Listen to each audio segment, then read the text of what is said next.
So hello everyone, this is Priyanshu. मैं सभी का स्वागत करता हूँ फिर हमारे YouTube channel book seat now पे। तो आज हम बात करने वाले हैं आपके नेपाल एडमिशन्स को लेकर। नेपाल एमबीबीएस एडमिशन 2024 सेशन के लिए हम बात करने वाले हैं, जिसमें ऑलमोस्ट हम सारे टॉपिक्स क्लियर आपको करने वाले हैं।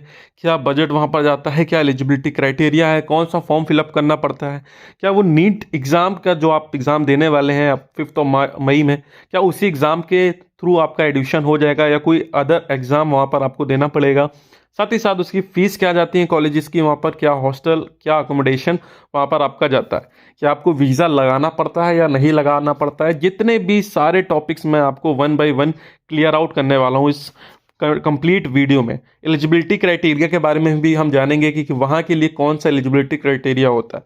साथ ही साथ जो स्टूडेंट वहाँ के लिए एडमिशन लेना चाहते हैं वो हमसे कांटेक्ट कर सकते हैं, हम पूरी सहायता करेंगे उनको वहाँ पर एडमिशन दिलाने में। क्या प्रोसेस रहने वाला है वो सारी चीज़ें मैं इस वीडियो में डिटेल्ड में इन्फॉर्मेशन प्रोवाइड करूँगा आप सभी को। तो वीडियो शुरू करने से पहले मैं बता दूं, जो कोई भी हमारे चैनल पर नया आया है प्लीज़ हमारे चैनल को सब्सक्राइब कर लीजिए, क्योंकि ऐसी इन्फॉर्मेटिव वीडियोस अपडेट्स आपको हमारे चैनल पर मिलेंगे।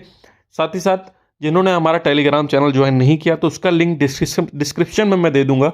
हमने नीट यूजी एस्पिरेंट्स के लिए एक अलग सा टेलीग्राम चैनल बनाया रखा है, वहाँ से जाके हमसे कांटेक्ट कर सकते हैं, वहाँ ज्वाइन हो जाइए, वो वेल एंड गुड रहेगा आप सभी के लिए। तो वीडियो हम शुरू करते हैं। सबसे पहले हम बात करते हैं नेपाल एमबीबीएस के लिए कि क्यों इतना ज़्यादा बहुत हॉट कंट्री हो गया है अदर कंट्रीज़ के अकॉर्डिंगली। जैसे कि आपको मालूम होगा लास्ट ईयर 2023 की अगर हम बात करते हैं, वहाँ पर बहुत सारे स्टेट्स की जो कट ऑफ थी वो कहीं ना कहीं बहुत हाई आपको देखने को मिली लास्ट ईयर। तो इसी के साथ ही साथ ये सब देखने के अलावा जो हमारे पास अपकमिंग कंट्री जो हमारे पास बचती थी वो हमारे पास नेपाल बचती थी, क्योंकि रशिया आपकी हो गई, जॉर्जिया हो गई, बेलारूस हो गई आपकी, साथ ही साथ बांग्लादेश हो गई। तो ये सारी जो कंट्रीज़ हैं यहाँ पर आपका एमसीआई का पासिंग रेशियो कहीं ना कहीं काफ़ी कम आपको देखने को मिलता है।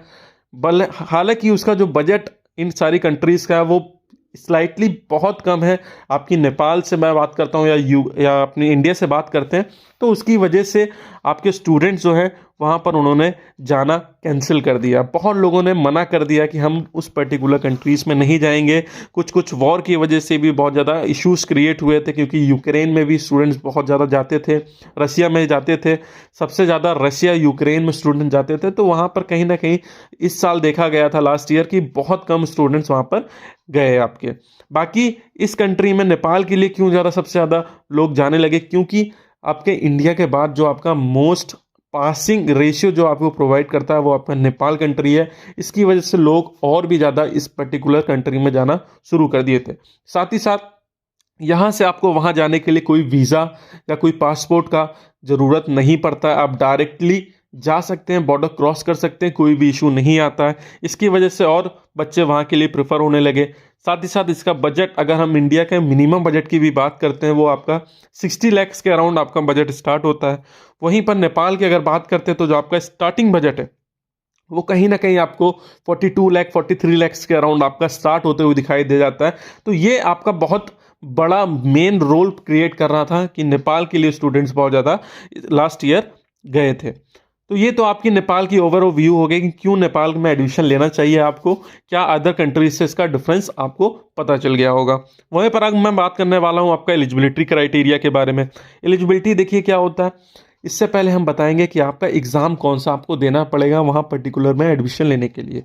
देखिए, अगर आपने नीट एग्ज़ाम इंडिया में दिया रखा है और आप क्वालिफाई हैं तो आपको कोई भी एग्ज़ाम नहीं देना है, कोई भी इंट्रेंस एग्ज़ाम नहीं देना है वहाँ के लिए एडमिशन के लिए। आपको सिर्फ और सिर्फ MEC एग्ज़ाम जो आपका इंट्रेंस फॉर्म होता है सिर्फ उसको फिल करना होता है। उसकी भी एक पर्टिकुलर डेट होती है, वो आपको हमारे गाइडेंस के थ्रू बता दी जाएगी कब MEC एग्ज़ाम का फॉर्म आपका आ रहा है, वो सिर्फ आपको फिल करना होता है। अगर आप नीट क्वालिफाई हैं तो, अगर आप नीट क्वालिफाई नहीं है इंडिया में तो आपको वो एग्ज़ाम वहाँ पर देना पड़ता है, वहाँ पर क्वालिफाई करना पड़ता है MEC एग्ज़ाम, तब जाके आप एलिजिबल होते हैं नेपाल में एडमिशन के लिए। तो ये चीज़ आपको क्लियर हो गई होगी कि आपको कोई भी एग्ज़ाम नहीं देना है अगर आप नीट के थ्रू जा रहे हैं और क्वालिफाई हैं इंडिया में। तो अगर नहीं क्वालिफाई हैं तो फिर आपको वहाँ पर MEC का एग्ज़ाम देना पड़ेगा, क्वालिफाई करना पड़ेगा, उसके बाद आप एलिजिबल हैं वहाँ पर एडमिशन लेने के लिए। साथ ही साथ एक चीज़ और बहुत ज़्यादा बच्चे पूछते हैं कि सर मैंने लास्ट ईयर नीट एग्ज़ाम दिया था, क्या मेरे उसके बेसिस पे वहाँ पर एडमिशन हो पाएगा या नहीं हो पाएगा। तो देखिए ऐसा बिल्कुल नहीं है। नेपाल सिर्फ जो करंट सेशन चलता है उस सेशन में अगर आपने नीट दिया है और क्वालिफाई है तो ही आपका एडमिशन वो वहाँ पर लेता है, नहीं तो आपको एमएससी एग्ज़ाम के थ्रू ही जाना पड़ता है। वहाँ पर आपको क्लियर करना पड़ेगा, क्लियर करने के बाद आपका काउंसलिंग होगी, काउंसलिंग के बाद आपको कॉलेज मिलता है वहाँ पर, सेम जैसा इंडिया में होता है। ठीक है, ये प्रोसेस है। अगर आपने नीट 1 साल पहले दिया रखा है और इस करंट सेशन में आपने नीट नहीं दिया है तो एमएससी एग्ज़ाम मैंडेटरी है। साथ ही साथ बाकी ये मैंने एलिजिबिलिटी क्राइटेरिया आपको पूरा बता दिया है, क्या एलिजिबिलिटी क्राइटेरिया है, किसके थ्रू आप एडमिशन ले सकते हैं, कैसे क्या लेना है आपको। साथ ही साथ अब मैं आपकी ट्यूशन फीस के बारे में बात करता हूँ, हॉस्टल के बारे में बात करता हूँ। तो जैसे कि आपको मालूम होगा नेपाल में बहुत सारे कॉलेजेस अवेलेबल हैं। 2 यूनिवर्सिटी मेन है वहाँ पर, एक त्रिभुवन यूनिवर्सिटी और दूसरी काठमांडू यूनिवर्सिटी। इसके अंडर में बहुत सारे कॉलेजेस आपके आते हैं जिनकी फीस स्ट्रक्चर के बारे में मैं बात करता हूँ, ट्यूशन फीस के बारे में स्टार्ट करता हूँ। तो ये आपकी 42 लाख से स्टार्ट हो जाती है और ये कहीं ना कहीं वेरी करती है 60-65 लाख तक। ये आपकी करेंट पूरी ट्यूशन फीस आपको मैं बता रहा हूँ 5.5 साल की। वहीं पर अगर मैं हॉस्टल के बारे में बात करता हूँ, जो टोटल हॉस्टल और फूड आपसे लिया जाता है वो आपका 1.5 लाख से 2 लाख के बीच में वेरी करता है। किसी किसी कॉलेज में 1.5 लाख है या 1.5 लाख से भी कम है, 1,20,000, या किसी कॉलेज में 1,70,000, 1,80,000, 2 लाख भी वेरी करता है। ये कॉलेज टू कॉलेज डिपेंड करता है। जब आप अगर एडमिशन के लिए देख रहे हैं, हमसे क्वायरी करेंगे, गाइडेंस लेंगे तो हम वो सारी जानकारी आपको प्रोवाइड करेंगे। कॉलेज की डिटेल्स भी आपको प्रोवाइड कर देंगे कि ये कॉलेजेस हैं, जो भी आप कॉलेज चूज करेंगे उस पर्टिकुलर कॉलेज में आपका एडमिशन करा दिया जाएगा। बाकी अगर प्रोसेस के बारे में बात करते हैं तो प्रोसेस सेम होता है, ज़्यादा कोई कॉम्प्लिकेशन नहीं है प्रोसेस में। कुछ नहीं करना होता है, स्टार्टिंग में आपको अपने डॉक्यूमेंट्स देने पड़ते हैं, कुछ अमाउंट देना पड़ता है, उससे आपका इन्विटेशन लेटर आता है कॉलेज की तरफ से। इन्विटेशन लेटर जो वो होता है जिसमें आपकी टोटल फीस लिखी होती है, आपकी कितनी फीस आपको देनी है, कितने कितने ईयर्स में आपको देनी है, क्या अकोमोडेशन, क्या हॉस्टल आपसे लिया जा रहा है, आपका सारी चीज़ें उस पर्टिकुलर इन्विटेशन लेटर में दी गई होती है। उसके बाद कुछ अमाउंट आपको कॉलेज के अकाउंट में डालना पड़ता है, अराउंड 4 से 5 लाख अमाउंट आपको कॉलेज के अकाउंट में डालना पड़ता है। बाकी फिर आपकी एमएससी काउंसलिंग होती है, वहाँ जाके आपको कंफर्म करना पड़ता है और आपका एडमिशन हो जाता है। उसके बाद जैसे ही आप अपना ये एडमिशन कंफर्म हो जाता है, फिर आपको रिमेनिंग जो आपकी फीस है अराउंड 15 से 20 लाख आपको फिर से पे करनी पड़ती है कॉलेज के अकाउंट में। कॉलेज जो आपके होते हैं नेपाल के, वो 3 इंस्टॉलमेंट में आपसे टोटल फीस, आपकी ट्यूशन फीस ले लेते हैं। सपोज दैट आपका 45 लाख का कॉलेज है, तो आप मान लीजिए फर्स्ट ईयर आपको 20 लाख लिया जाएगा।